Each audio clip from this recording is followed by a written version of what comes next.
Hello guys, আশা করি সকলে ভালো আছো এবং ভালো থেকো। এই ভিডিওটি বানিয়েছি শুধুমাত্র কেরালার একটি মিস্ত্রির জন্য। সেই মিস্ত্রিটা নাকি বলে একদিনে দুটো করে পটি কেটে নিজেকে বড় হনু ভাবে। আমরা এই যে পটিগুলো কেটেছি, একদিনে 4টে করে পটি দুটো মিস্ত্রিতে।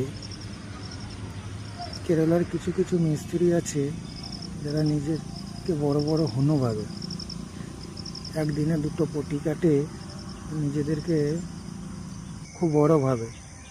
আর চেন্নাই মিস্ত্রিরা এক এক দিনে 4টে করে পটি কাটে, তবু মুখে কোনো কথা নেই। চেন্নাই মিস্ত্রির সাথে বেশি পাঙ্গা নিতে আসো না, বুঝলে? চেন্নাই মিস্ত্রিরা কিছু মুখে বলে না, কাজে করে দেখায়।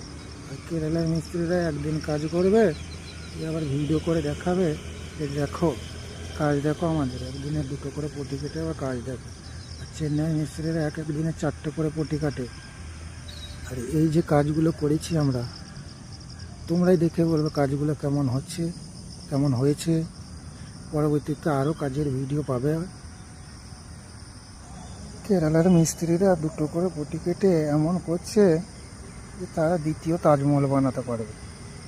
তাই ভাই, চেন্নাই মিস্ত্রির সাথে বেশি লাগতে এসো না, লাগলে এরকমভাবেই তোমাদেরকে ফল ভোগ করতে হবে। চেন্নাই মিস্ত্রিরা কিছু মুখে বলে না, কাজে করে দেখায়। আর অত যদি কাজ জানো তাহলে চেন্নাই চলে এসো, তুই দেখবো একদিনে কতগুলো করে পটি জমাচ্ছ। আমরা চেন্নাই মিস্ত্রি ভাই, একদিনে 4টে 5টা কোনো ব্যাপার নাই তো। তাই বলছি ভাই, নিজেকে বড় ভাবো না,